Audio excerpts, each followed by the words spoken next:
Welcome to Journeys with Jason George, episode 15. Oh dear, icy beaver and a snowy owl. On the way to see the beavers, there was movement in the field. Upon closer observation, it was two trumpeter swans. With the changing temperatures, you never know what animals or birds you'll see right now. That's the joy of springtime. These trumpeter swans are probably looking for some corn that was left over from last winter, or fall I should say. Swans like to mate for life. There's actually 3 different types of swans. There's the trumpeter swan, the tundra swan, and the mute swan that we have here in Canada. Not gonna lie, I was hoping for some excitement, but these 2 swans seem that they're just gonna have a little rest and maybe even enjoy a siesta. I guess they find it pretty nice out. On the other hand, the beaver must be really cold. Look at the way that the ice is forming on his whiskers and on his fur. I'm often asked when you should go out. When's the best time? And to be honest, the best time to go out is when you're able to. Even if it's a little bit cold, wet, or rainy. Animals still have to do what they need to do to survive. Just because it's bad weather doesn't mean that they won't be out. Yes, maybe they'll be nesting down and you might not see them, but it could also make for this special experience that you weren't expecting. I never would have guessed that ice actually would have frozen to a beaver's whiskers and that they just keep doing what they do. They just gnaw away.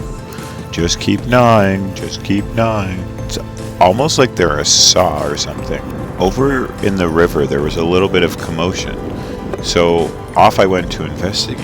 And I actually got to witness this beaver swimming around. It's a really cool perspective to see it from overhead, not being in the water with it. The beaver doesn't actually seem to mind that I'm here, and it just swims around and performs. Oh, on the other side of the bridge, there was another beaver. And I actually really enjoy this overhead vantage point. It was really cool getting close to the ditch beavers, but this overhead perspective is also really neat and makes beavers just that much more interesting. Oh, yep, another pile of beaver poop.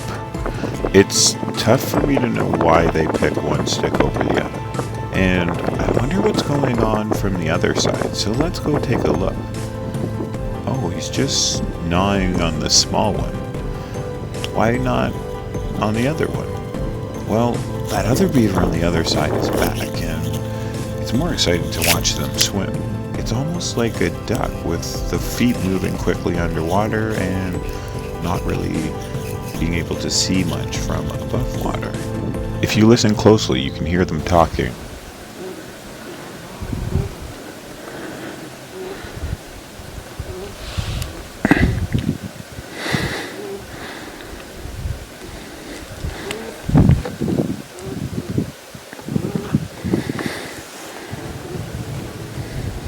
I know it was a bit hard to hear, but they were definitely communicating. I don't think this one was putting up with what the other one wanted.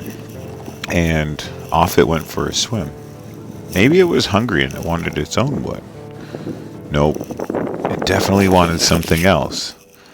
I tried to guess where it was going to show up, but it didn't show up in the hole that I thought. But while I was on the bridge, I noticed something on the other side of the river. If you don't like dead animals, I suggest not watching for the next few moments as I go and investigate this deer. And oh, it looks like it's fairly recent, but you can see that some birds have been coming and pecking at it, and it is a part of the circle of life. But let's go back to the beaver, who's now back out and swimming around. Oh, I love watching the beavers swim. It shows me how quickly they can actually move and actually just how graceful these creatures are in the water. They're much more graceful in water than out of land. This one just seems to be showing off and just doing laps. It goes from here to there, and then it starts coming back towards us. And it comes out of land to show just how ungraceful that a beaver can be after showing off how well it can swim in the water with all of its diving and talking to its buddy and diving back and forth. Well, maybe it's now time to do some eating.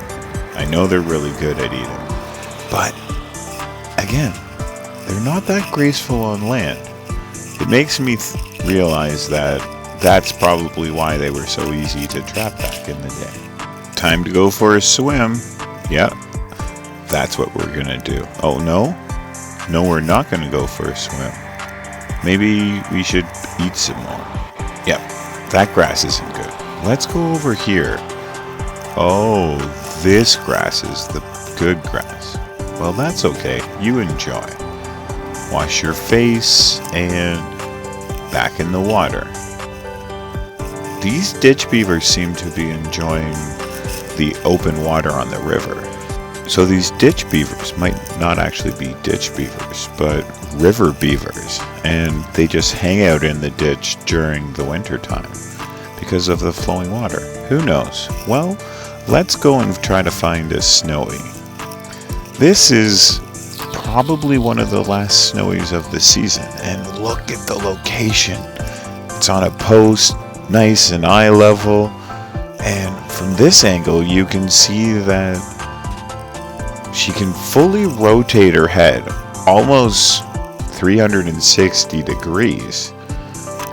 Just pay attention. She's already looked back at us from the one way, and then she moves and looks back at us from that way. Oh, unfortunately I had put my camera down, so I didn't get to see her do the walk rotation, but that's a part of wildlife. Sometimes you just gotta put your camera down and enjoy the moment for yourself. But I did get to see her preening. So preening is what the owls do often. It seems like they spend most of their day preening and trying to make themselves look good. Or maybe it has something to do with warmth. It's kind of like how the beavers eat wood all day. Owls seem to preen themselves most of the day. And this female put on a show for us. She got big and poofy and just enjoyed herself. It was awesome getting to watch her from a distance. Then we moved to a different angle, and I noticed that the owl's head actually moved. I thought it only rotated. I didn't know that it could move in those directions and angles. As this is potentially one of the last owls of the season, I decided that I would spend a little bit more time, and wow, did she ever put on a great show. Most of the time they just sort of sit there, not actually preening themselves for long periods of time, but they'll do a little bit here and there. This lady, she must be getting ready for a big flight home to the Arctic. Well, I wish you a safe journey. It's been a while since I've seen one of these in the neighborhood. This excites me so much because from my backyard I can sometimes see the deer. These deer are in my neighborhood, and it's not just one or two. It's actually a small herd of 5, and they seem to be pretty happy. There seems to be something in the distance that's got their attention, but I love just watching their white tails as they run away. Oh, I hope that one day I can wake up and see them frolicking in the forest behind me. Until next time, stay safe, have fun, and enjoy the wildlife.